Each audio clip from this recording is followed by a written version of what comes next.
Wapres RI kunjungi pasar tradisional di Jayapura.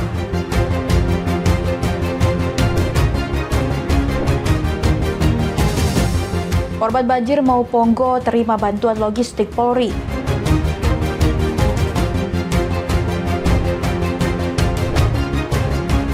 Petani Jogja masih lestarikan bajak sawah dengan kerbau.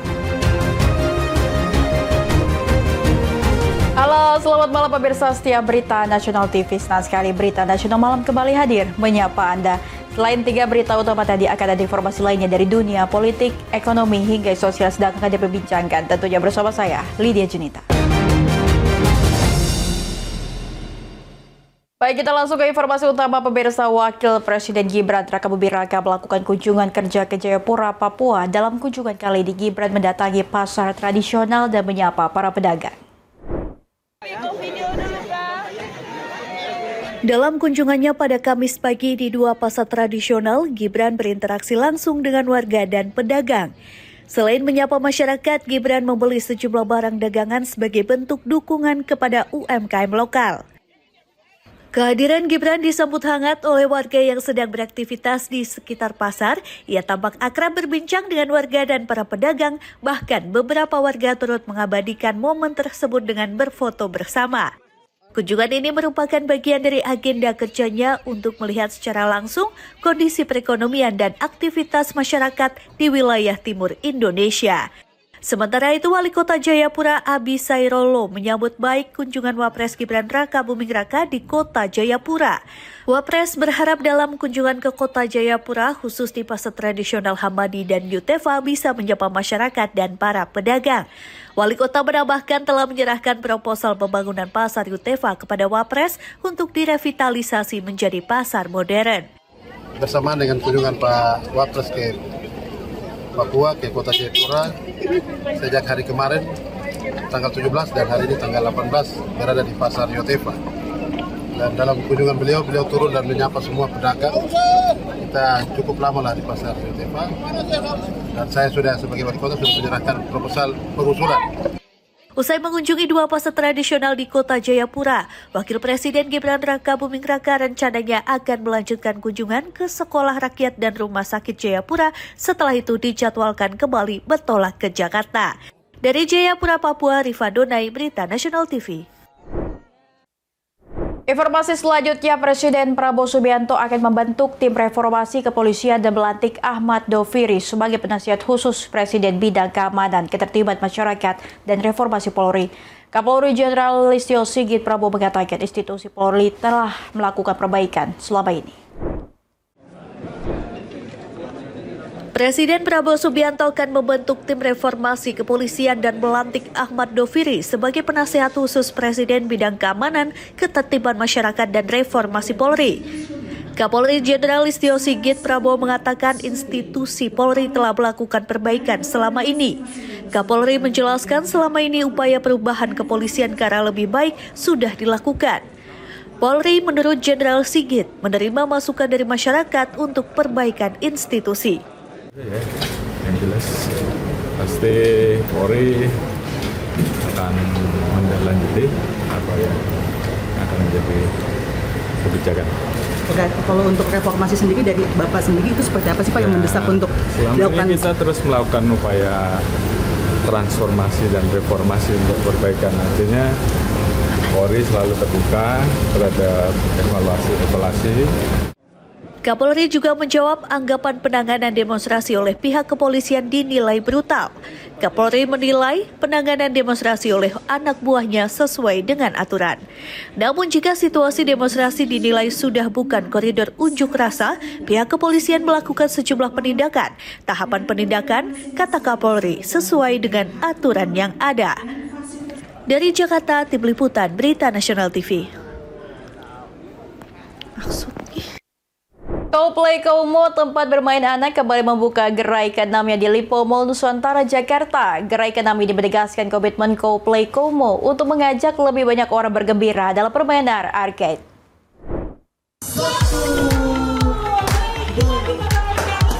Coldplay Como, tempat bermain anak, kembali membuka gerai ke-6-nya di Lipo Mall Nusantara, Jakarta.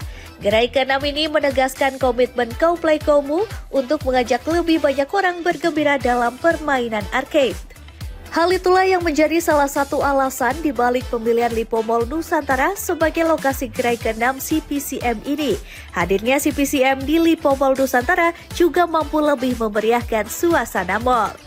CPCM menghadirkan lebih daripada 180 mesin permainan dan wahana. Koleksi ini mencakup berbagai permainan favorit serta mesin arcade terkini yang menawarkan keseruan tanpa batas. Tak hanya menghadirkan beberapa permainan baru, CPCM Lipo Mall Nusantara juga menjanjikan merchandise baru yang bisa didapatkan dengan cara bermain claw machines atau menukarkan tiket. Berharap bahwa kita bisa menghibur semua pelanggan, karena tujuan kita buka arcade games ini adalah entertainment center. Jadi orang datang udah penat nih kerja di atas, turun ke bawah, happy lagi pulang ke rumah gitu. Itu harapan yang terbesarnya. Terima kasih. Dari Jakarta, Natasha Alko, Galuh Anggara, Berita Nasional TV. Bantuan Polri untuk korban banjir bandang dan tanah longsor di Kabupaten Nagekeo, Nusa Tenggara Timur tiba di lokasi. Warga berdatangan menerima distribusi bantuan dan layanan kesehatan. Dilaporkan banjir dan tanah longsor menelan 5 korban tewas. Bantuan kemanusiaan dari Polri bagi korban banjir bandang dan tanah longsor di Mauponggo, Kabupaten Nagekeo, Nusa Tenggara Timur akhirnya tiba. Kedatangan bantuan disambut antusias masyarakat serta pemerintah Kabupaten Nagekeo. Bencana banjir bandang dan tanah longsor melanda pada Sabtu 13 September 2025 mengakibatkan 5 tewas, 3 orang hilang, 6 luka berat, dan 11 luka ringan. Ada 37 kepala keluarga terpaksa mengungsi karena rumah mereka rusak. Infrastruktur terdampak meliputi 66 lahan pertanian, 16 ruas jalan, 6 jembatan, serta beberapa titik irigasi dan jaringan listrik. Polri bersama instansi terkait mencari korban evakuasi, pembersihan, dan pendirian posko darurat. Bantuan logistik termasuk 1.008 paket makanan siap saji, kasur, selimut, lampu tenaga surya, genset, serta distribusi 24.000 liter air bersih. Layanan kesehatan disiapkan dengan tenaga medis dan berbagai obat-obatan. Bantuan diangkut melalui jalur udara menggunakan pesawat, lalu dilanjutkan melalui jalur darat menuju lokasi. Jalur laut juga dimanfaatkan melalui kapal Polri membawa tambahan logistik, genset, kabel listrik, lampu penerangan, dan obat-obatan. Ratusan warga terdampak mendatangi posko menerima distribusi bantuan dan layanan kesehatan. Kehadiran Polri di tengah masyarakat diharapkan bisa meringankan beban warga serta mempercepat pemulihan pasca bencana. Mahendra Dewananta, Berita Nasional TV. Pemirsa, informasi berita lainnya tentunya akan kami sajikan usai jeda berikut ini. Tetaplah bersama kami di Berita Nasional Malam.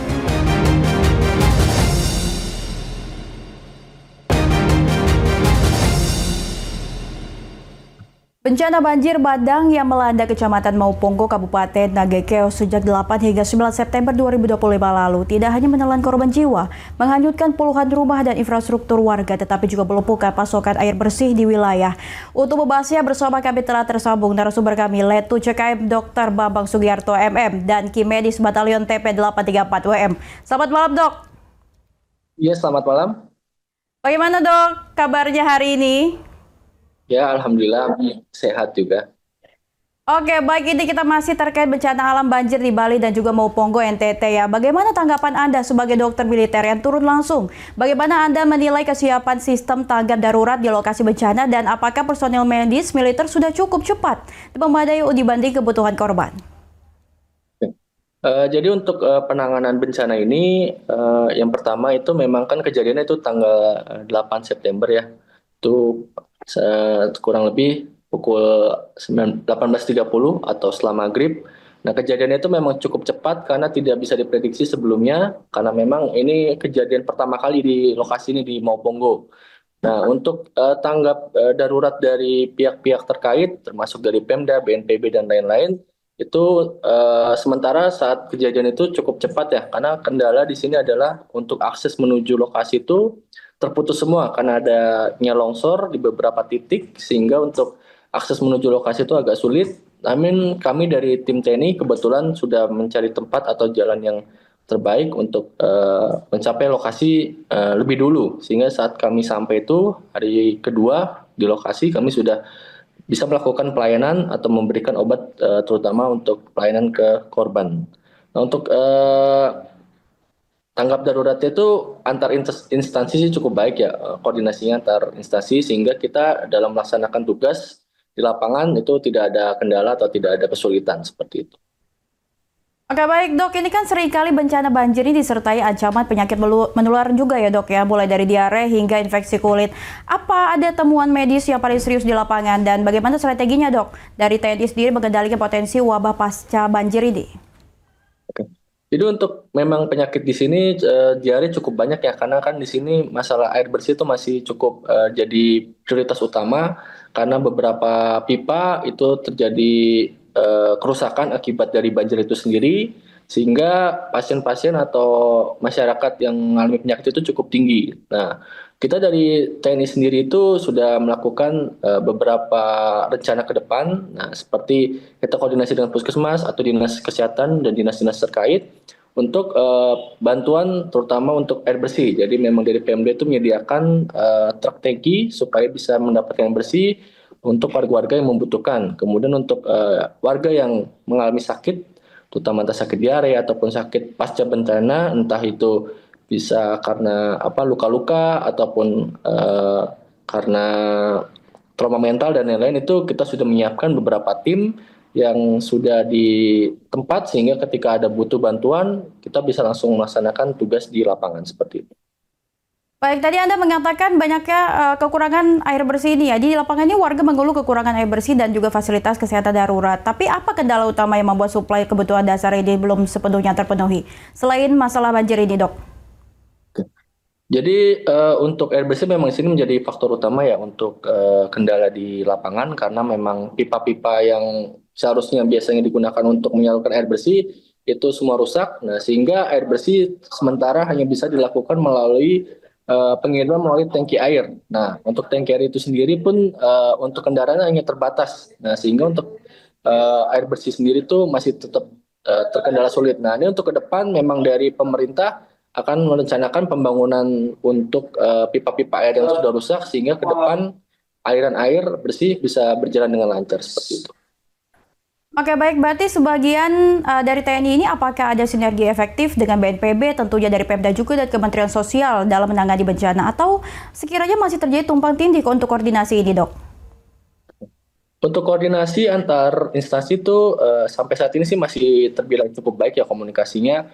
Nah, ini untuk ke depan memang kita ada rencana untuk warga yang terdampak atau rumahnya hancur akibat dari bencana itu sendiri. Memang kita akan ada kegiatan nanti pembangunan rumah yang sudah disiapkan anggarannya juga oleh pemerintah daerah dan juga dari pemerintah pusat. Nah, ini ke depan nanti kita dari TNI akan terlibat langsung untuk membantu pembangunan dari rumah-rumah warga yang terdampak dari banjir ini, seperti itu. Itu Anda mengatakan tadi TNI akan terjun langsung ya untuk penanganan rumah-rumah di warga, untuk warga. Berarti untuk TNI sendiri apakah dalam bidang keuangan atau memang terjun langsung, Dok? Ya. Jadi untuk TNI sendiri kita di bagian personil, jadi kita nanti ada anggota yang akan terlibat langsung untuk membantu pembangunan rumah-rumah warga yang terdampak. Untuk anggaran sendiri itu yang mengatur nanti dari pemerintah pusat ataupun pemerintah daerah.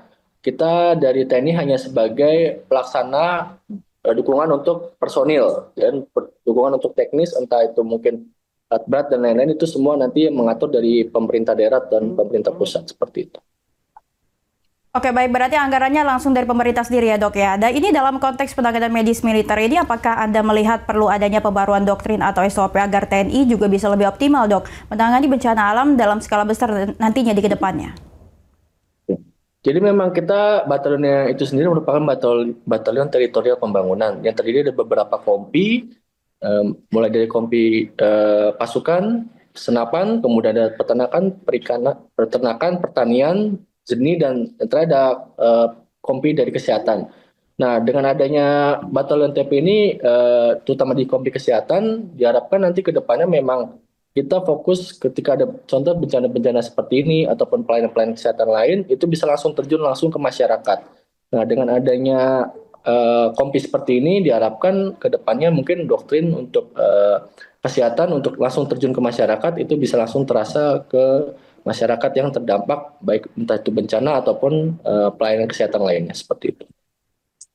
Oke, baik Dok, ini selain kerusakan juga, ini kita berbicara terkait tentang psikologis ya Dok ya. Apakah TNI juga melakukan trauma healing atau dukungan psikologis kepada warga yang terdampak, khususnya anak-anak? Atau fokus utamanya masih pada penanganan medis fisik Dok? Jadi untuk trauma healing memang kita sudah koordinasi dengan pihak-pihak terkait, baik itu dari Dinas Kesehatan ataupun dari Puskesmas.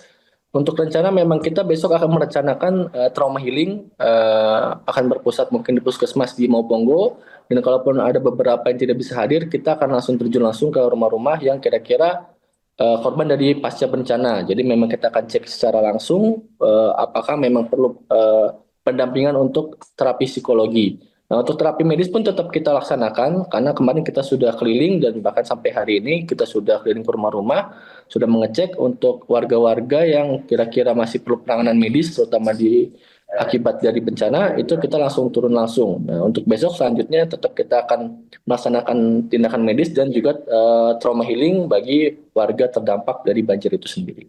Oke, baik Dok, singkat saja nih, apa himbauan Anda kepada pemerintah dan masyarakat agar penanggulangan bencana tidak sekedar respon darurat tetapi juga pencegahan di masa yang jangka panjang?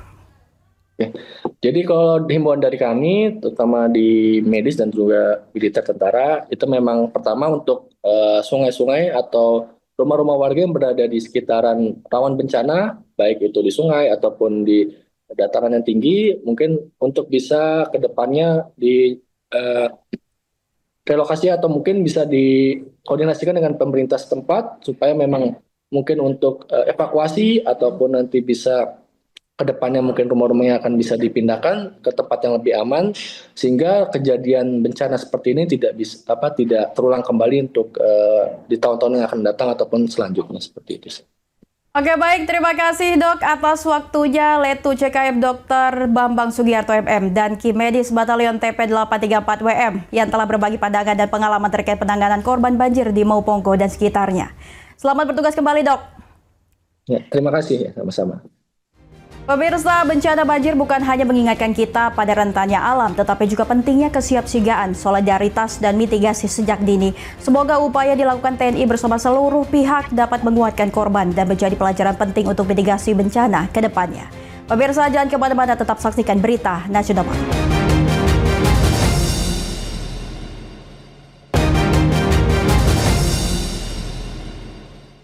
Anda kembali bersama kami di Berita Nasional Malam. Pemirsa, di tengah modernisasi pertanian saat ini, membajak sawah dengan hewan ternak kerbau masih dilestarikan oleh seorang petani di Margo Mulyo, Kapanewon, Segan, Kabupaten Sleman, Yogyakarta. Meski jauh lebih lama dari traktor, pembajak sawah dengan kerbau diyakini lebih menguntungkan bagi kesuburan tanah dan kualitas hasil panen.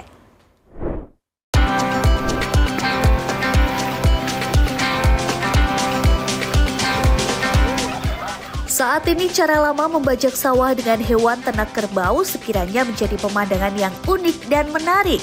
Di tengah masifnya para petani di banyak wilayah menggunakan traktor, petani di Seyegan ini memilih untuk tetap menggunakan hewan ternak kerbau.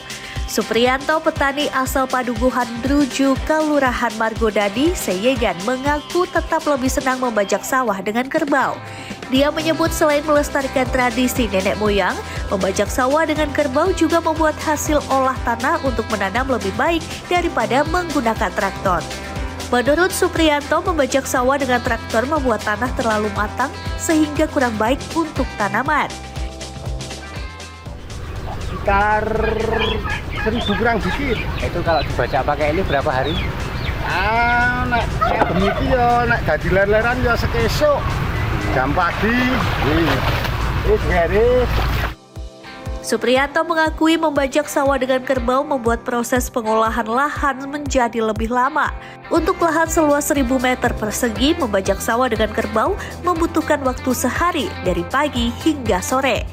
Namun demikian, membajak sawah dengan kerbau membuat organisme tanah yang baik untuk kesuburan tetap terjaga dan terhindar dari polusi bahan bakar traktor. Dari Yogyakarta, Tim Liputan Berita Nasional TV. Pemirsa, kasus duga pemalsuan dokumen yang dilaporkan dengan pelapor Jan Untung Rusdi membuat laporan ke Polda Metro Jaya.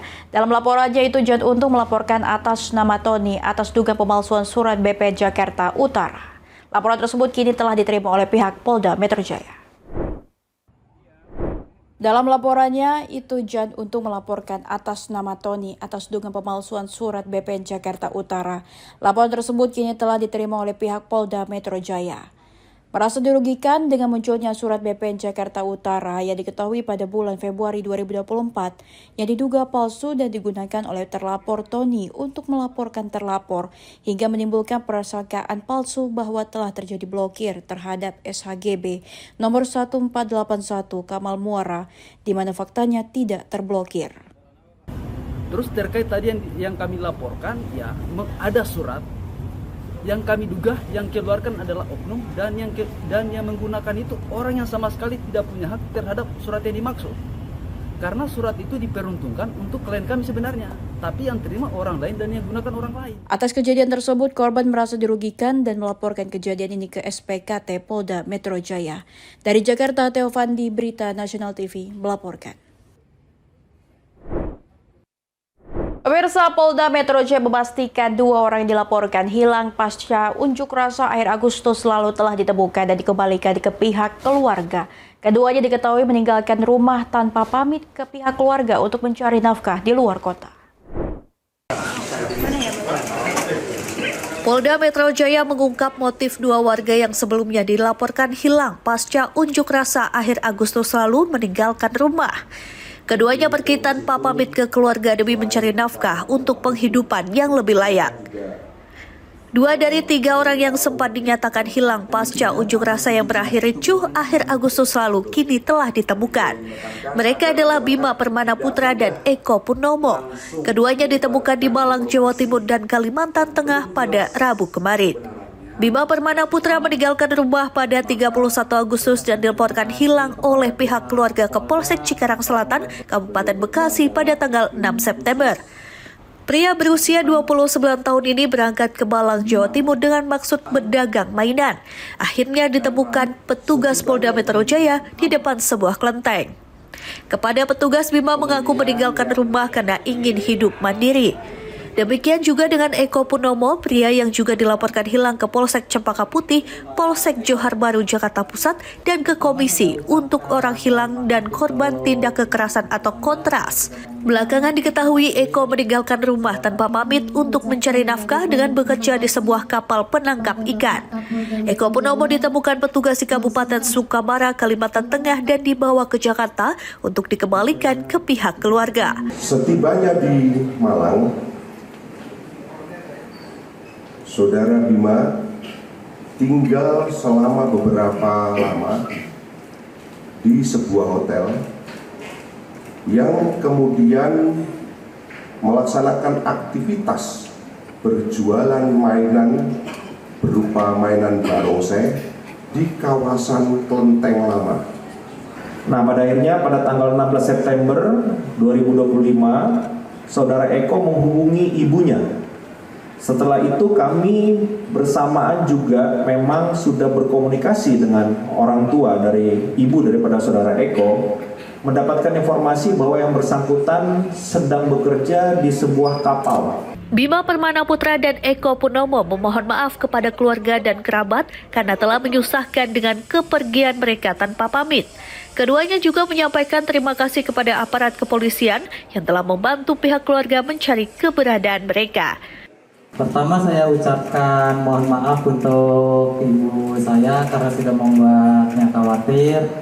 Saya pergi tanpa memberi kabar dan untuk teman-teman saya. Mohon maaf sebesar-besarnya terutama buat orang tua saya dan kakak saya telah pergi meninggal rumah tanpa ada kabar, tanpa pamit. Polda Metro Jaya kini masih mencari keberadaan 2 orang lain yang juga dilaporkan hilang bernama Muhammad Farhan Hamid dan Reno Syah Putra Dewo. Dari Jakarta, Teofandi, Berita Nasional TV. Pemirsa, demikian berita nasional malam telah menemani Anda. Selidia Junita beserta kurir bertugas pamit undur diri. Selamat malam dan selamat beristirahat.